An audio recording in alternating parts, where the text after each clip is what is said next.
Hello everybody, welcome to my channel and whatever else.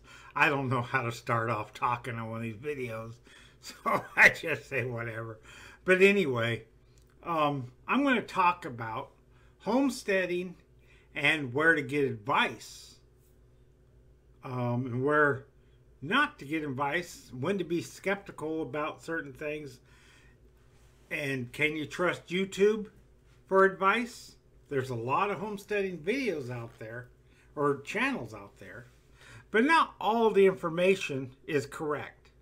Now, if you're a homesteader, you probably agree with me. You watch some of these videos, maybe even one of mine, and you're like, well, that's not true. That's not how it worked for me. You know, a lot of the homesteaders are people that just starting out. We call it homesteading, but in reality, it's hobby farming. Having a hobby farm. I even have the magazine. Hold on. It's not an endorsement, but this is a good magazine. Hobby Farms. I have the chicken one out here. I subscribe to a lot of magazines. I got 3 issues of Hobby Farms over here. I used to have chickens, which was by the same people that produce that, but there's more towards chickens. This one talks about chickens, goats, gardening equipment, and stuff like that. It's good to have. It's a good resource. And the ads, you can find companies that sell the things you want, not just rely on Amazon. Well, Amazon has this, I guess I have to get this. And you know, there's Schomburg's, which has a lot of chicken stuff, and you know, there's Bass, which has a lot of rabbit stuff, and that's the stuff I would go to. Not that many the homesteaders on YouTube raise rabbits, but I do, because rabbits are small. There are some, like redneck guy out of Missouri, something redneck channel. He's not really a redneck, kind of what a lot of people's image of a redneck would be. He's like a backyard farmer. He is really good advice too. If I could only remember his name. But you know, there's Doug and Stacy Off Grid, which is a very popular show. Justin Rhodes, which is also very popular. But the thing is, you could get misinformation from even these more popular pages. I've got misinformation from Doug and Stacy. Not that they're don't know what they're doing, because they definitely do. They got things going on.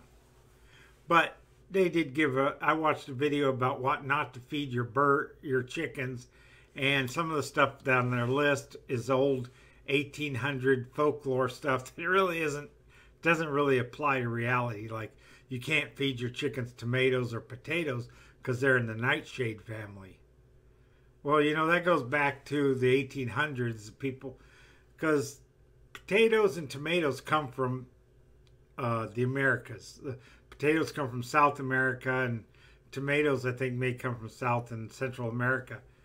And they were brought over to Europe, and people wouldn't eat them because, oh, it's related to the nightshade family, and that's a poisonous plant.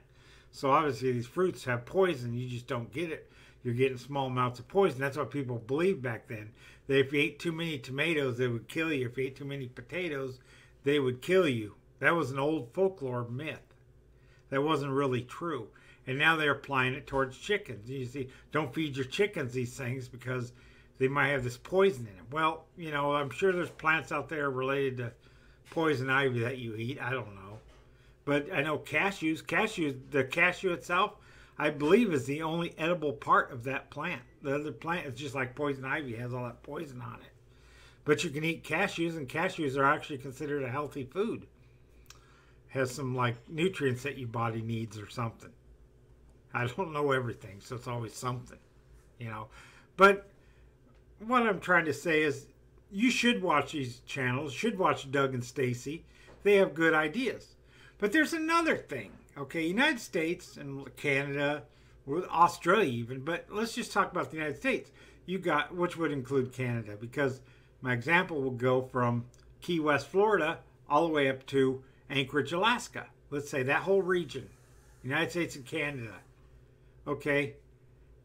depending on where you live, not the advice that they're going to give is going to work for you. For instance, I watched a video recently. I was trying to find out when to put my turkeys outside when I had them in the brooder.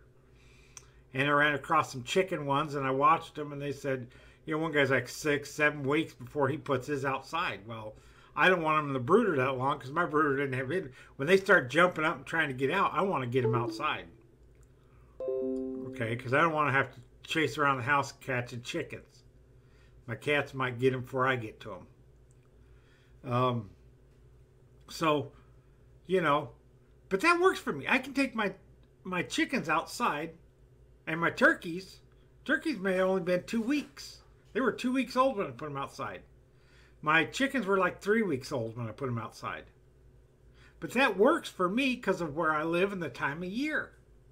It's warm out here. It's 80, 90 degrees out every day. And the nights are hot out there.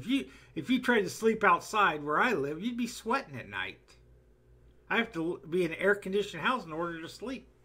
It doesn't cool off that much until early in the morning, then it really cools off. So, and it doesn't even cool off that much compared. I was born and raised in Colorado, northern Colorado, not very far from the Wyoming border. Actually, maybe 50 miles from Wyoming. So, you know, the climate's different where I grew up. I grew up on a farm in Colorado. A lot of stuff we did there doesn't apply here. So you're watching a video, some guy in Missouri, and you're living in Florida. Well, what they're going to tell you may not apply. Now, this ain't rocket science, but, you know, it does because just like me and other homesteaders, hobby farmers, also will follow that advice, and it doesn't work. And think that you're doing something wrong. I got to watch that video again because what am I doing wrong? Well, what you're doing wrong is maybe you live in a different area. Also with gardening. With the soil, I have very sandy soil. Because even though I'm up on a hill crest, this area used to be part of the Chattahoochee River Valley. It's an old floodplain, I guess. You know, back there before man lived in this continent, maybe, this area was flooded out a lot. I mean, I dug up, when I was digging fence posts, I dug up some remains of a tapir. Tapir's been extinct in North America for a long time, but long before Columbus ever came over here.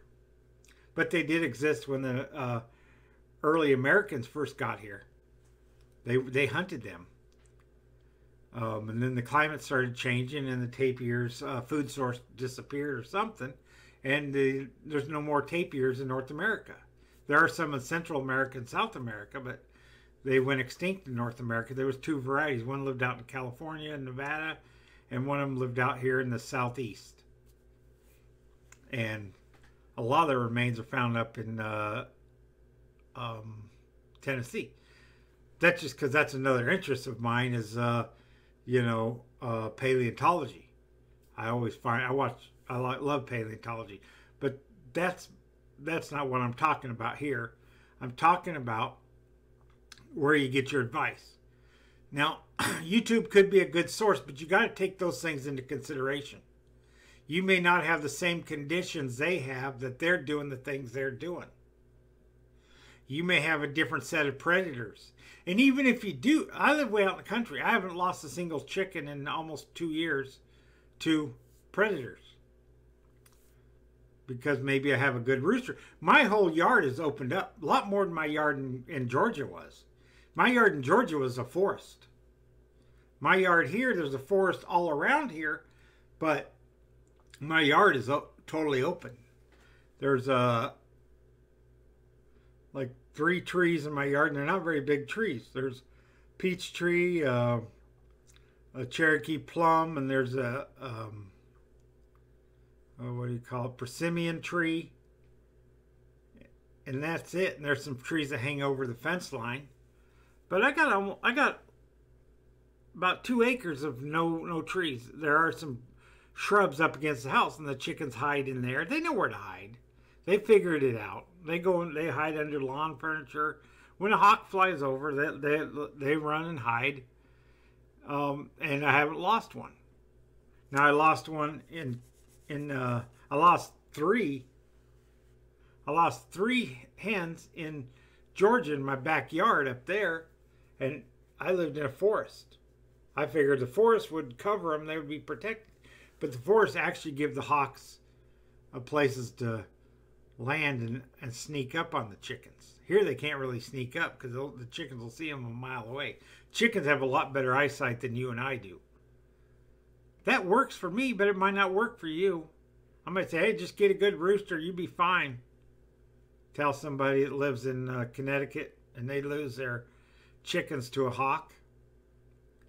But maybe one of the reasons I don't lose chickens as bad is because maybe there's a lot of food out here.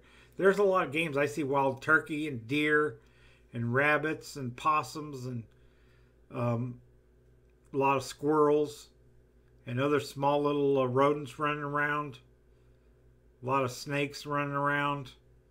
So, you know, the birds might have plenty to eat. They don't care about my chickens. That could be the reason. I don't know. I do say, you know, it's good to prescribe to these channels. Doug and Stacy, I mean, I haven't watched them in a while, but I watched a lot of their videos when I was starting out. I started out homesteading in my backyard. You may have a backyard homestead. And you can do that. I've done it. And then I moved out here and I got land. I don't got a lot of land because I don't need a lot of land. I'm an older guy. I'm 60 years old. 5 acres is more than enough for me. But, you know, if you're in your 20s, you got money, go do that. And another thing is money, okay? Now, people have different budgets, okay? Different incomes, resources. Doug and Stacy worked for years and built up their money to build their homestead. So they get money for tractors and stuff. You may not have money for tractors. You may have to use a wheelbarrow like I do. And I got a lawn tractor I use. That's okay. I make do. You make do with what you have. You know, find a resource. If you don't have a lot of money, you know, find a place where you can get some free pallets. And you can build a lot with free pallets. If you know from before, when I lived in Georgia, I had built a whole rabbitry and hen house out of some pallets. Now I lucked out because I was working as a truck driver for a sod company. And sometimes the people want to throw away the pallets, and I just grabbed them. I had so many pallets, I didn't know what to do with them, you know, that I could have. And so I built an entire building out of pallets. I wish I had those kind of pallets now. Boy, I really wish I did. I'm scrambling trying to find pallets out here. I mean, other way out in the country, it's not easy to find pallets. You know, when you're in town, you know, you're driving around, you know, you'll finally notice going up some other drives, say, oh, look at that guy's got a lot of pallets, that air conditioning company, and you go talk to them, and they just give them to you. Sometimes you got to pay $2 or $3 a piece for them. Still worth it because it's good lumber. You know, I don't know if $3, $2 is really a good price for pallets, in my opinion. Now, you may only have a room for 5 hens and can't have a rooster because of your HOA. Then, you know, you may have to raise your chickens differently. You may not be able to free range them. You know, I free range mine, but you might not be able to. So, following my advice may not always work. Now, some people, this gets me sometimes because there are some of these people that have channels that have been around for a while and haven't been around that long, and they'll put out best breeds of chickens. I was watching one, I'm not going to say his name. He only knows from the chickens he has. He hasn't had a lot of experience with chickens and that many varieties. Not even I do. I couldn't tell you the top best chickens to have. I could tell you I like the Rhode Island Reds because they lay a lot of eggs. They've got a good proportion of meat, so they're a good meat source bird. There's others like that too. Buff Orpingtons probably fall in that category. Australopes and several others. Sussex, spotted Sussex, I would say are good. I want to have with my goals. You got to know what your goals are, and your goals are going to change as you go along with your homestead or with your hobby farming, because it's a hobby that pays off. Now you're going to put money into it because you're going to buy feed. You know, you got to consider that it doesn't pay for itself. You can figure out ways to feed your chickens cheaper than buying feed. I just haven't done that yet, but I probably may consider that. I want my chickens healthy, so I feed them the production food that I get from the feed and grain. Now, I don't use Tractor Supply as much as when I started out. Tractor Supply was my go-to store. Now I go to the mom and pop feed and grain places because rabbits seem to like that better. And Hobby Lobby can run out of stuff. You can feed your rabbits or your goats or whatever a certain kind of feed, then you go over to Tractor Supply and they're all out of it. Then what are you going to do? You got to change feed on your rabbits, which can cause your rabbits to have diarrhea when you change their feed. And when they have diarrhea in a hot weather like we're having now, could kill them. So I go to a rabbit place that most of the time they have there's one time they didn't, but a couple days later they called me and said it's in, so I went in and picked it up. I didn't run out of feed because I always have extra feed on hand. I always want to have at least a bag or two extra just in case. So that's something you need to know, is you need to have extra feed on hand just in case they run out. Someone may have a project and come in and buy all their rabbit feed. Then they don't have any more rabbit feed when you get up there. If you go wait till you're out of rabbit feed to go get rabbit feed, you know, then you're going to be in trouble when the feed store runs out, or you're going to have to go somewhere else to get rabbit feed, and you're not going to be able to feed them the type of feed you need. Now, I've been raising rabbits since 2020. I've been raising chickens since 2017, but I grew up raising chickens in Colorado. But I'm raising them different here because I'm free ranging them. In Colorado, we had a big pen. My dad did most of the work because I was just a kid, you know, that kind of thing. But you know, getting a magazine is I would suggest that hobby farming. Now I'm saying hobby farming because not everybody who homesteads farming.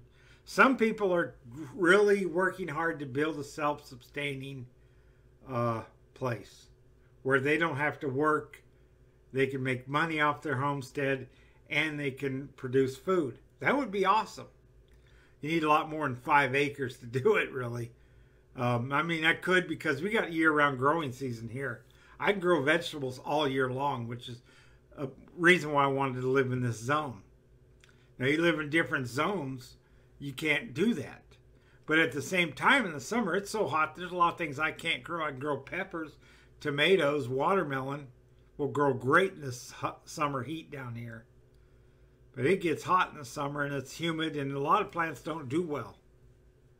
You definitely can't grow lettuce or your greens, you know, in that kind of climate. So I grow those in the winter.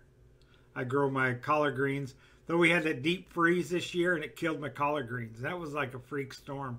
I mean, you do get like deep freezes every now and again down here, but it was like, you know, at least 4 days of below freezing weather where it killed a lot of stuff off. You know, I still drive around, see a lot of brown tropical vegetation people had in their yards. They're hoping the roots are still alive and they'll come back. And they probably will. That happens every once in a while. You always got to be ready for that too. So I hope I said enough here. You just need a lot of resources, and you know, my channel, which I'm trying to grow as a homesteading, hobby farming type channel, but it's also other things I talk about. So it's not just that. You can please subscribe and to my channel if you haven't already. I really appreciate it. I'm trying to build this channel without using any drama. So that's it. You guys all have a good day and a better tomorrow.